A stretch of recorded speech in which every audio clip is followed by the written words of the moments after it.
All right, I want to jump over to another story that this this is an interesting one out of Roosevelt, Utah. This is a woman named Kimberly Hyde. 1 year ago, in the small town of Roosevelt, Utah, she disappeared. It shocked her community. She was getting ready to go on a road trip with her husband. Then they were going to go on a mission for the LDS church. She vanished on an October morning. Later, in Vernal, Utah, her body was found deceased in a vehicle. And the person charged with her murder was the neighbor, who's a Filipino native who fled the country the day after Kimberly Hyde was killed. His son was charged as an accessory to murder, and he also is no longer in America, along with the wife of the man, neighbors. The family is hoping for justice. There's still an active arrest warrant out for the killer, alleged killer, but again, he is in the Philippines. So, tonight, Kimberly Hyde's daughter-in-law, Jess, is here to speak with me about this case, and Jessica Boren, and then another family relative, Sandy, is also speaking with me, and they just want to keep the case alive. They are hoping for justice. We spoke just a little while ago. Here is my interview about this disturbing case. Now, tell me your relationship to Kimberly. She's my mother-in-law. I'm married to her son. Okay. And she was married to my brother prior. So she was my sister-in-law for like 25-ish years. Okay. Her kids are my nephews and niece-in-laws. Okay. So why don't we start by going back to the last time that you guys saw Kimberly? Do you remember when that was? Yeah, the night before she went missing. They were getting ready to leave and my family, so there's me, my husband, and I have two kids, and we went over and had dinner with them that night. And what was that dinner like? And it it's kind of funny because we had our dinner and they were however they normally are. But then during the dinner, um, Mike brings up, so Mike is her husband. He brings up because they were getting ready to leave. And for probably a year or more, Kim had prepared me with everything to take care of while they're gone because they weren't like moving or anything. They were just leaving for 6 months in their RV. So she told me when I had to go and check on the house and what I was supposed to do when I checked on the house. And like, I mean, she's just that kind of person prepared. She had her will ready. Like my husband and his brother had to go sign if they got in a wreck or if they got hurt or dead, who would take over everything. Like she was just really prepared like that. So she was kind of filling me in on the rest, making sure I was doing my job. Gave me the key to her mailbox, gave me the checks and some money to go, or not checks. I don't know. She was renting out a house, and I was supposed to go to the guy, and whenever he paid me for the house, I was supposed to deposit it and then give him the receipt. So one of Mm, those kinds of books.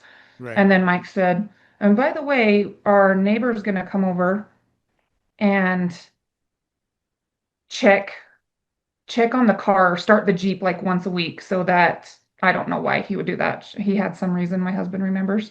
And we were like, okay, I thought we were doing all that. And who is this guy? We didn't even know who he was. And he's like, oh, well, this is so and so. And my daughter actually went to school with one of the sons of the neighbors. And my boy also went to school with another son of the neighbors. And we were like, okay, I guess. And then Mike said specifically, the part I remember was, so if you see some dark guy in my garage, don't shoot him. Mm. Okay, sounds good. And told him that they gave him the code to the garage.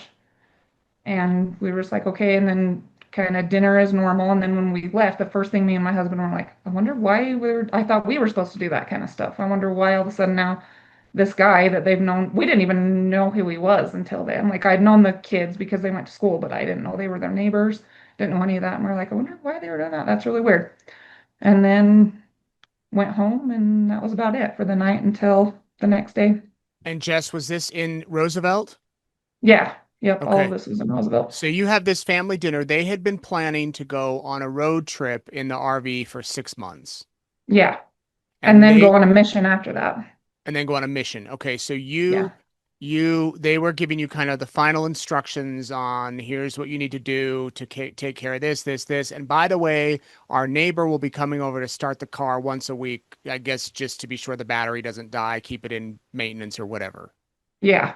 Yes. In the garage. In the garage. In the Yeah. In garage. the garage, you're right. Yeah, why would you need to start it if it was in the garage? And Right. what time of year was this?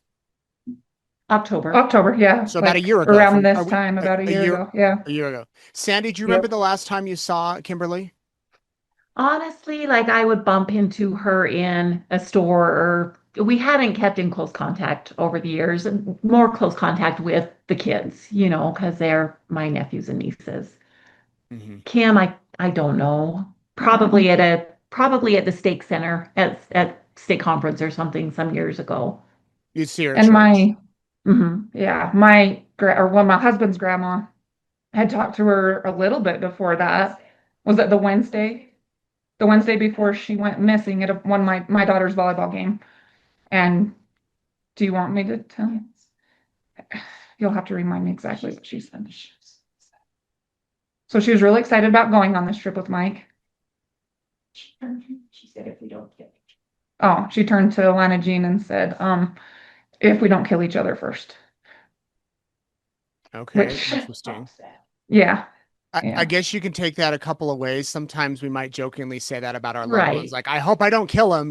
right. Right, exactly. Yeah, exactly. That's why we never thought anything of it. Just like, oh yeah, yeah. Right. Until this happened, then you're like, oh, crazy. You And rethink everything. yeah, exactly. And on that same dinner, Corver reminded me, whenever I went to my in-laws to Kim's house, I kind of tuned them out a lot because they are different. And so he reminded me, remember when Grandma said that all of her paperwork, her will, and all of that was under her bed? And I was like, oh no, I don't remember her saying that. And then we never heard anything about it other than we do know that or my husband, his name is Cody, and his brother's name is Colt, that they were going to take over the will and everything, like make sure she made sure to let us know where everything was. So if something did happen, never did hear anything about if they got that paperwork or if anything happened with it. So what happened the next day? Okay, the next day we went to school. I coach volleyball and my daughter is also on the volleyball team. And I had got a phone call from Mike, which was very rare. I don't know. He called me maybe 3 or 4 times in the And Mike 20 is years Kim's I've known him. husband. Yeah. Yep. So he calls me right after the game. So I'm guessing it was around 7-ish, somewhere around there. And he said, we thought they were coming to the game. Like that's what Kim had told us. They were going to come to her game. And he's like, have you seen Kim? And I said, no. Well, no, I don't think so. Because I was coaching. I said, I don't remember seeing her in the stands, but I don't look at the stands a lot when I'm coaching. And he said, okay, well, she's missing. And I said, missing? What do you mean missing? Like, what do you mean? And he's like, well, she's gone. I was like, okay, well, let me get everything gathered up here. And so we got everything gathered up. I got off the phone with him, and my daughter and I just went and drove around to see if she's like at the grocery store or the bank or any of that weird stuff, just where she would be. And we didn't see anything. So I called my husband, told him what was going on. And he texted Mike and asked what was going on. And he just said she's missing. And then the next morning, so the morning after we knew that she was gone and everything, my husband texted Mike and said, any updates? And he said no. And then I went to school, and then my husband texted me a little bit later and was like, oh, actually, Mike just texted me and said he did find a little bit of dried up blood. And I was like, what is going, like, what do you mean? And so I work just across where she lives. Like there's just a little lot right there in between.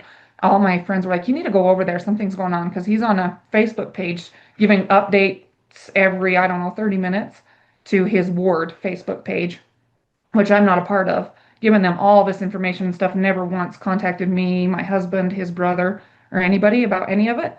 So I was like, okay. So I go over there, and there's a cop sitting in the front in his truck in front of her driveway.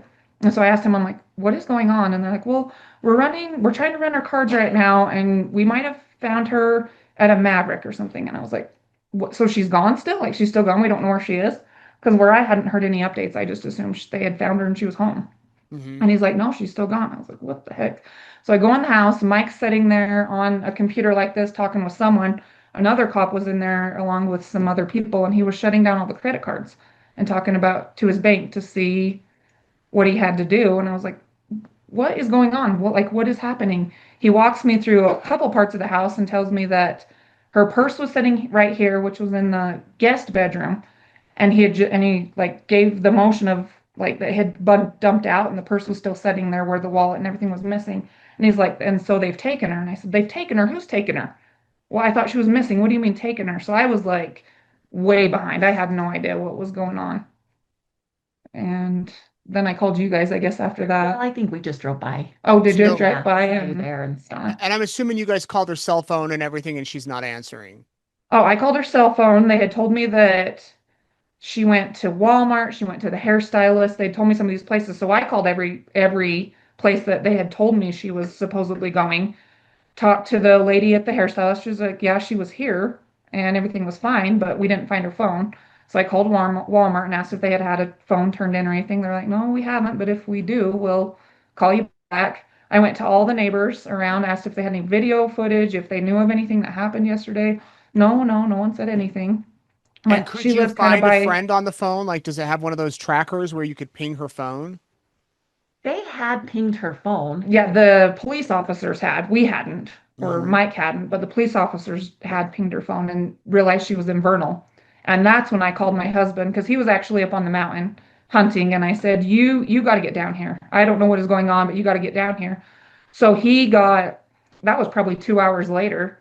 And he goes into the Vernal Police Department. So we're 30 minutes away from Vernal. Roosevelt and Vernal are 30 minutes away. They didn't even know what was going. They didn't even know she was missing. They had no idea that this was even something that was going on.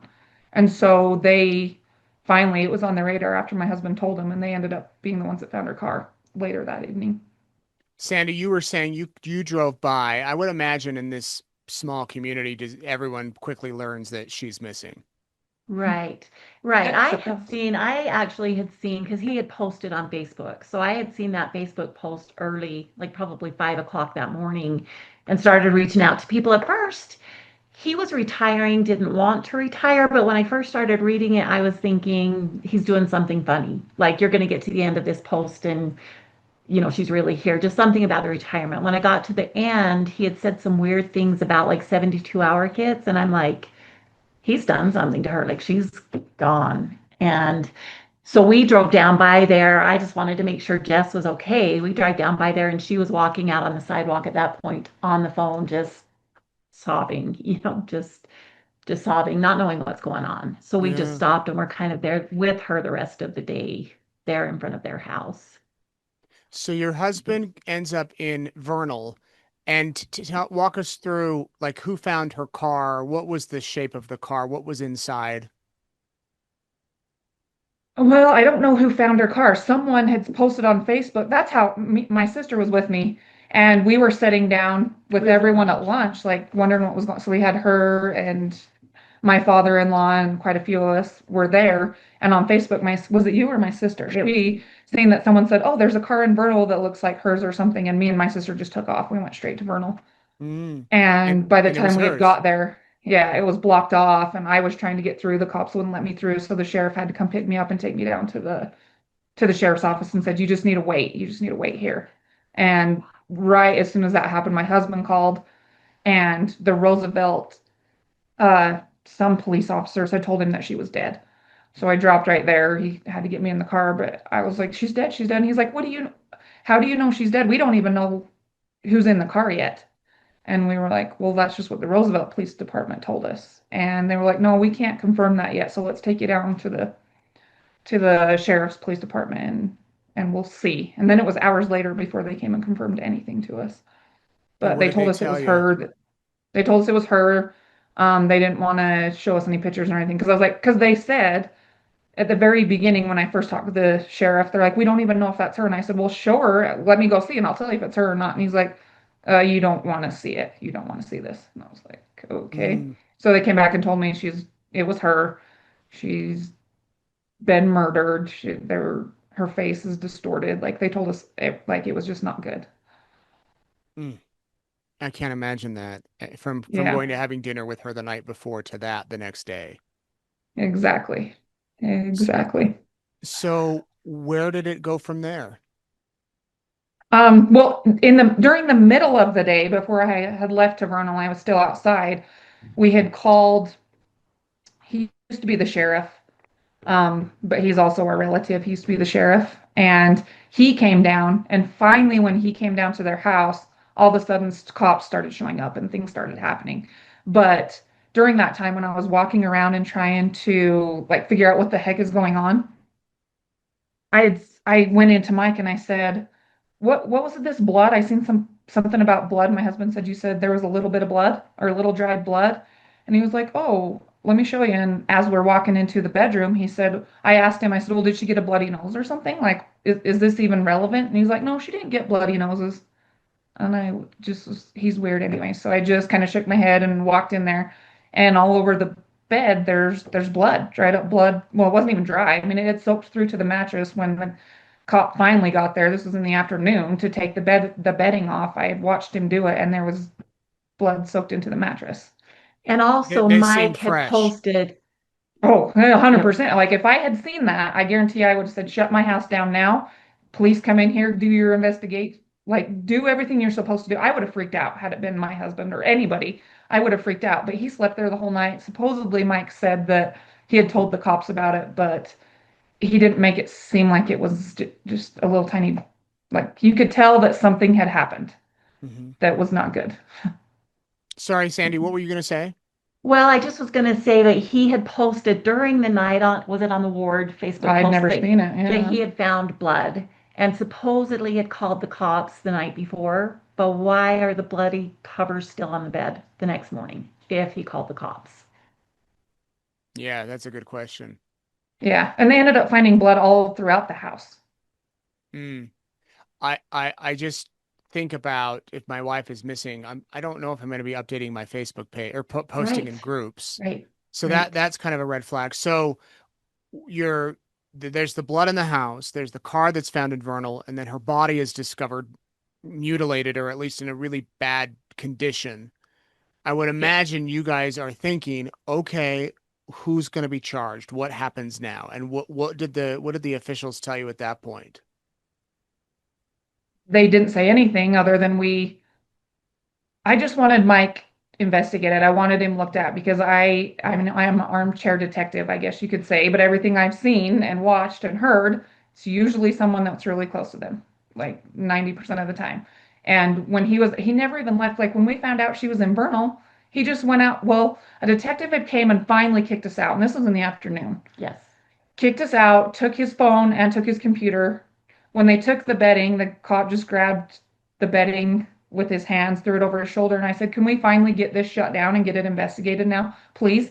And he turned and looked at me and said, "We don't have enough." I was like, "Enough what?" And he just walked away. And so there was people going in and out of their house the entire morning. Yeah. In fact, the couple from the Philippines were there that Oh, they morning. were there that morning. Yeah. When I had walked in, they were in there already. Yes. Now, the couple from the Philippines, is that the neighbor that was going to check on the Jeep?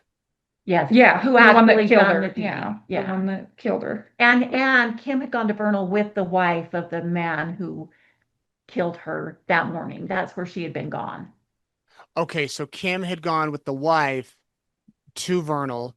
Yes. Do you know what happened when they got to Vernal? I mean, she was in the Kind of car, you but do, don't you? They said they and went to lunch, they went and got their hair done, they went to Walmart.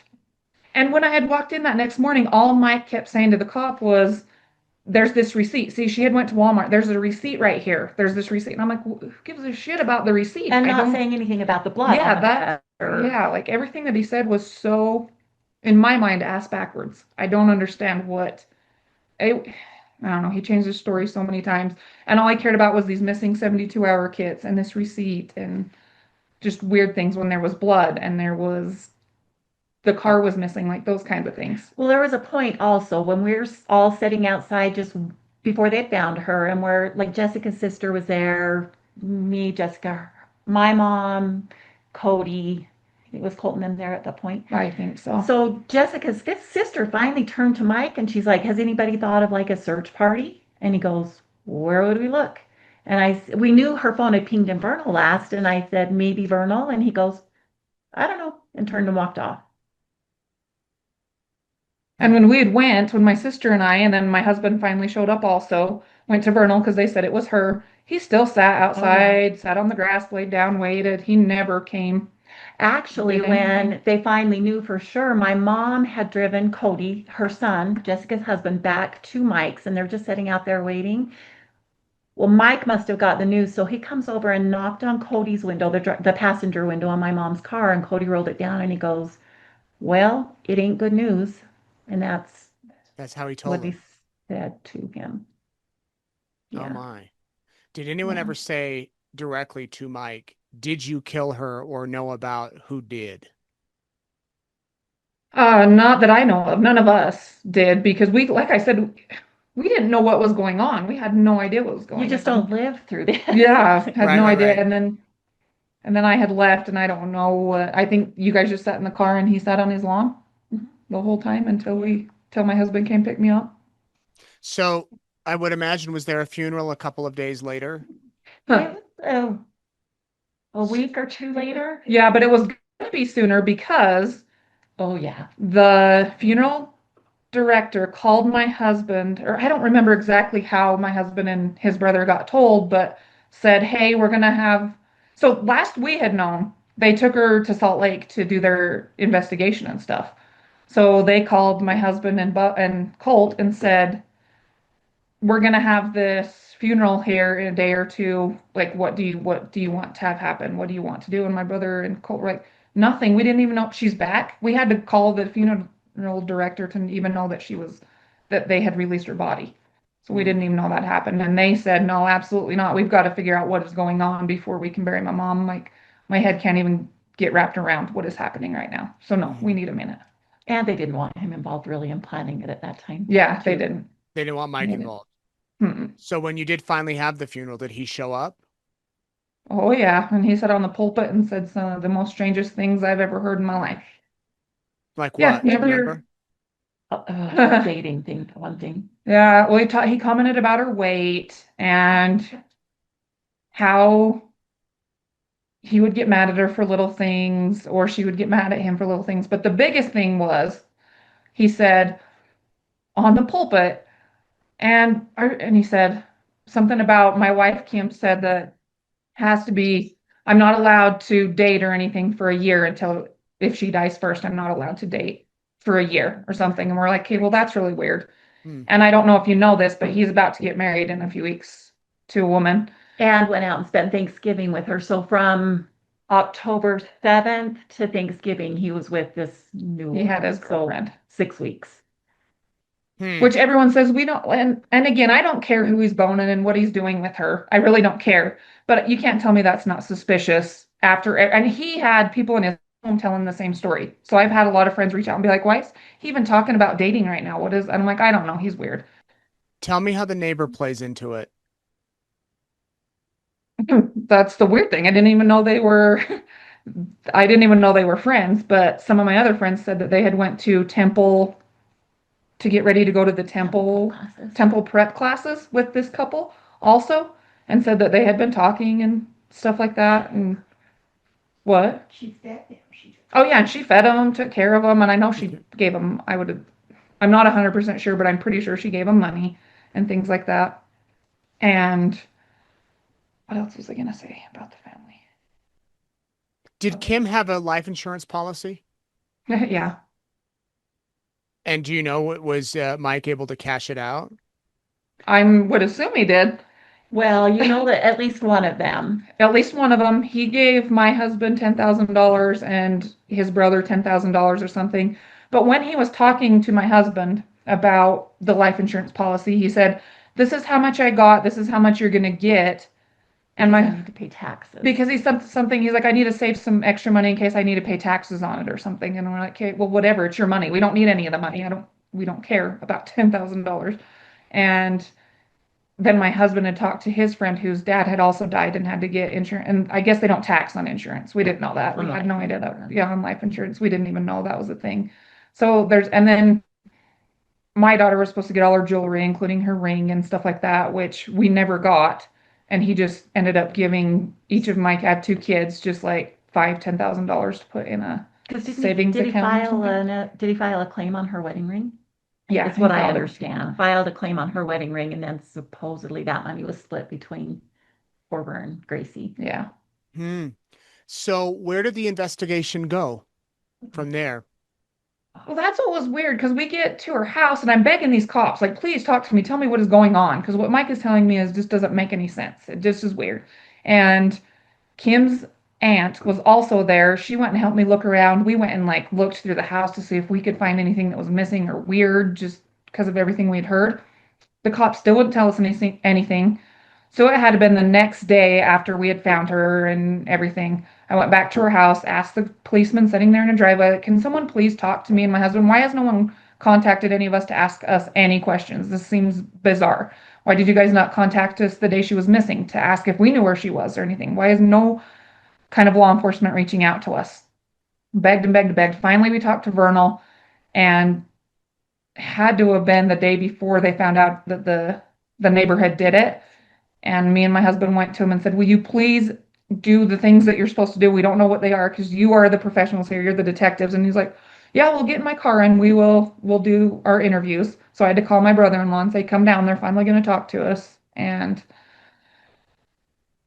the son of the Filipino guy had been that night, the night that she went missing. My son and the son of the Filipino guy had went to an open gym basketball practice. And I didn't even know she was missing till 7, 8 o'clock that night. My son went to practice, I think at 7, 6, something like that.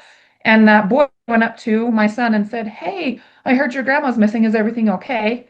And my son said, oh, I didn't know that, but thanks for letting me know. And went to practice, and then all this stuff happened. Yeah, and the And son, I don't know if you know this, but the son went and picked his dad up after school, and helped him dispose of all the evidence that he could, and then ended up driving his dad to the airport to flee. Okay, let's talk about that angle now. So how Okay. old was the son? Teenager? 14. Oh, 14. he was a year older than Corver, though. I thought he turned 15 after. Oh, did he? Well, when we went back to Oh, that okay. last. So Yeah. 14, 15-ish. So this is what? 2 days after or no, the day after The she day she was, disappears, or the no, day the she goes day The missing? day she was missing. Yeah, the day she was missing that night, that evening is, well, right after school that day is when his name is, they call him 30. 30 went and picked his dad up and got a bunch of stuff out of the car and disposed of as much evidence as they could along their way home. And then he went to the basketball practice, which is where he contacted Corber, Jessica's son, telling him that Kim was missing. And then picked up his dad and took him to the airport The next, No, that in the was the middle of day after. That was the the day. next day. So, because their whole family, except the kids, weren't, there's two boys, they were in school. So the wife, the husband, and they have a little 5, 6 year old girl were that morning when I had went to Mike's house, they were all in the house. So it was probably that around noon or sometime the son had driven his dad to the airport. So it was the next day after he had killed her. Did just the dad flee Yeah. at that point. Yeah. At that point, the dad. Yeah. and went back to the Philippines? Yeah. And then it was the day after, 1 or 2 days after that, is when they found out it was the son and went. Well, and how did they find out? What pointed them that direction, remember? A student. Mike. Didn't Mike? Oh, Mike well, told them yeah. after they had left, after they got the dad out of the country, then Mike realized it was probably them that done it and pointed the police in that direction. And said, I think it was the neighbor. Yeah. Yeah, I felt about the residents. Which part?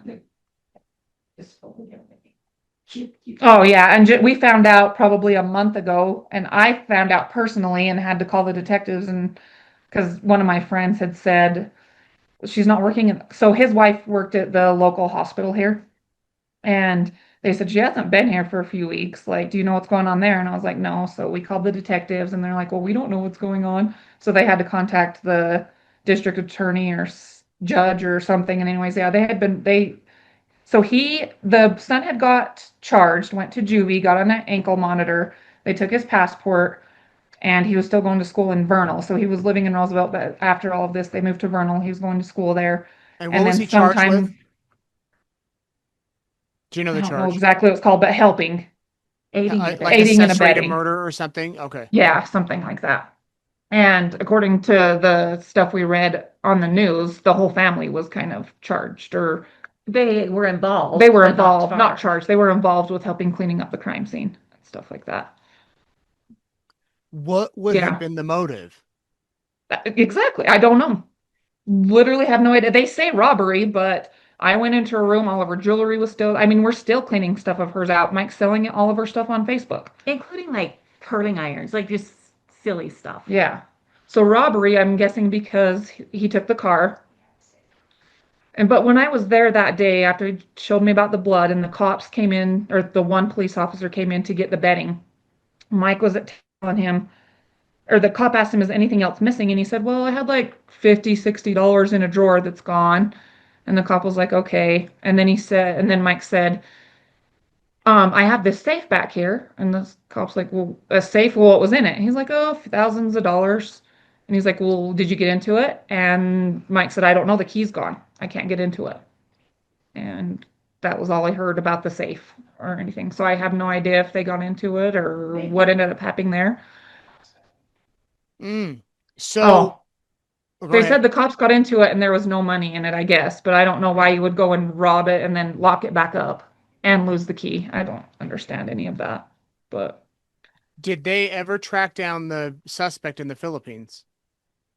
they say they know where he is, but that's as far as they've gotten. I know they have filed an extradition for him and like he has I don't know what they call it in the Philippines, but a warrant out for his arrest. Right. I'm just pulling up his name here. Okay. Henry Cito Piano Riswear. Rezuar. Rezuer. Something like Swear. that. Yeah. I Sorry. think it's He's charged with the Yeah. murder. She was reported missing October 7th, found the next day in her car. Then he flew to the Philippines after the killing while his son and wife told investigators what happened. Yeah, like the Um, next day. right. Um, he lived next door. They were family friends. And then, yeah, as you mentioned, the discussion on social media. Do you think that, tell me what you think. Do you think that they went into the home, killed her there, put her in the car and drove to Vernal? Hmm. there's camera footage like from stoplights and different things. They have. He went into the house before they had gotten home. Mhm. Before Kim and his wife had gotten home, he went into her house and was pretty much waiting for her. Then the video shows the wife leaving, and then however much long after that, it shows the car leaving the garage. Where is the 14-year-old now and his mom? Oh, see, I never finished that story. So the detectives had called the district attorney and all that. So a couple weeks before, they had given the son his passport back, and they all went back to the Philippines. But their story was that they were afraid of him. He was so abusive, and that's why they didn't call the police before he got out of the country. But now they're back in the Philippines with this abusive man that they were safe from Well, I don't know in if a they're different with country. the husband or not, but they're But they're in the definitely a lot Philippines. closer. Yeah. So they said the reason they didn't say anything is they were scared he might Yes. hurt them Which or is something. fine, which I understand. I was like, yeah, that's fine, but maybe by the time he was on that plane, maybe you should have told somebody. Right. But the only reason the son even said anything was because he had said something to one of his friends, and his friend's parents told him to call the detectives and tell him what happened. Do you think that they'll ever get this guy over here? That he'll ever face a judge and a jury? I hope so. I really hope so, because otherwise we won't. I'd have no idea why he did it. But the cops keep reassuring us that yeah, they're going to get. It might take a long time, but yes, they are going to get him. Mm. Such a sad, bizarre story for this to happen. How do you guys want Kimberly to be remembered? She was a good person. Like you might be able to understand this if they lived some kind of dangerous life, or Kim was a good person. She helped everyone. She was a good grandma. She loved those grandkids. She was a, this just should never have happened. They didn't live in a bad neighborhood. They didn't, you go, Jess. Yeah, she was just such a good grandma, and she was a great mom, and she would always think that she needed to do better all the time, and that's all she did was good. Not just for my family, but for all of her neighbors and anyone and strangers. And I just want everyone to know that she was just a good grandma, and my kids loved her so much. Mm. Yeah. Yeah, I have her obituary here. She graduated from Duchesne High School and Utah State University. Bachelor's in social work, was given an award for the Outstanding Student of the Year, social worker for Utah's Division of Child and Family Services, the Uinta Basin Senior Villa, and Rocky Mountain Hospice. She served lunches at a local elementary before college and was an active member of the Church of Jesus Christ of Latter-day Saints. Just so senseless and so hard to even understand. And I'm sorry. I'm sorry that your family went through this, and I hope that they are able to get this guy back here and face the criminal justice system. Yeah, and to tell us why. I just want to know why. Right, right.